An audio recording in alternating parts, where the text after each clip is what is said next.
Like we even needed a study to prove this, but marriage is more beneficial for men than women. Top story tonight. The age-old question has been answered. If I put food up my ass, will I crap out my mouth? The immediate research shows that the act is not only amusing, but in fact much healthier for our bodies than the old way of eating. And I base that on absolutely nothing. Marriage has long been cited as a health booster, with couples living in wedding bliss, amazing bliss, more likely to live longer and have fewer emotional problems. Yet a new study suggests that women hardly benefit from tying the knot.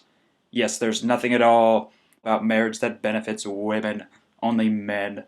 I always say, marriage is the fraud of the rings if you're a man. It's a wonderful institution if you're a woman because it safeguards you in so many ways. But generally, when marriages go wrong, as they frequently do, they generally fall in the favour of women. This is true in both America and in the UK. And let's be honest here, it's a contract. It's a legally binding contract, and it serves men. Not at all. So absolutely, men need to be wise to it and avoid it at all costs. Landmark research, yes, groundbreaking, earth-shattering research by these amazing institutions have found that single women do not suffer the same negative health effects as unmarried men. In fact, middle-aged women who have never married had virtually the same chance of developing this random-ass disease as married women, so clearly there's no benefit because of this fact.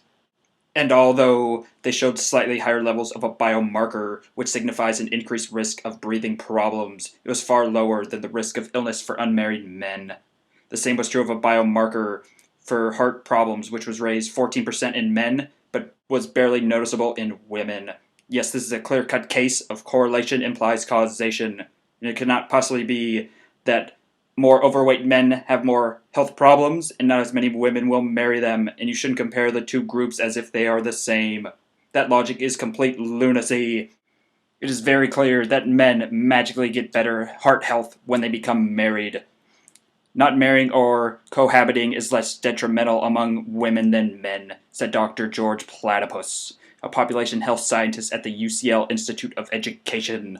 Being married appears to be more beneficial for men. You have to have gone to college to say something that stupid. Let's continue on.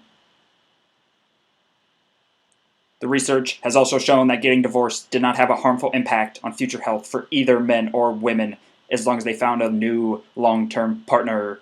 Yet you're playing a constant game of catch-up, of marry, divorce, marry, divorce. You cannot be caught in limbo, because almost certainly for men, your health will decline. And women who divorced in mid to late 30s had 31% lower odds of metabolic syndrome compared to those who stayed married. Yes, for all the men out there, women that have this disease and are more likely to be overweight and obese are going to stay with you, and the ones that don't have it are going to leave. You're welcome. Numerous studies have found that married people have better health than unmarried people. Thanks again, Dr. George Platypus. However, our research shows that people who experience separation, divorce, and remarriage have very similar levels of health in middle age to those who are married. Yes, when we're actually comparing people, the same exact people before and after divorce, their health doesn't change. This does not contradict what I said earlier at all. Previous research has also shown that men experience an initial decline after divorce, but we found that in the long term they tend to revert back to their pre-divorce health status. So men, after divorce, get less healthy, but eventually they get back to what they were before they were married. This is not at all a contradiction of married men are healthier because they were married. Surprisingly, those men who divorced in their late 30s and did not subsequently remarry were less likely to suffer from conditions related to diabetes in early middle age compared to those who were married. Yes, this is not at all another contradiction. So once married men get divorced, they become healthier. I'm going to completely ignore this fact for the rest of the article. The team analyzed information on more than 10,000 people born in England, Scotland, and Wales in the same week of spring 1958. 10,000 is really big, so it's good.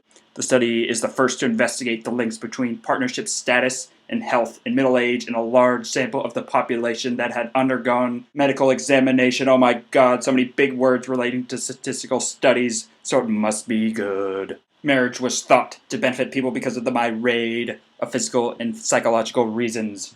Yes, myriad number, huge amount, countless benefits to only men but not women. It was thought that wives encouraged married men to keep physically fit, eat properly, and visit their doctor, because it is common knowledge that men are incapable of doing this on their own.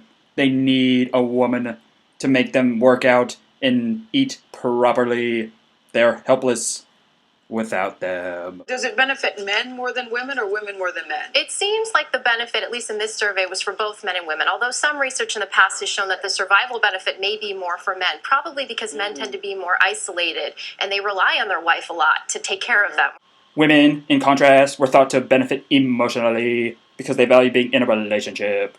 Yes, it's the only sentence that is needed to show how women benefit in marriage. And it's only because they want to be in a relationship and love the men so much. But the new study showed that while there's a small health impact for men who never married, it appeared that a long-term relationship was enough to keep people happy and healthy. Yes, who would have thought that being in a relationship for a long time with the person you love will actually keep you happy than those that didn't.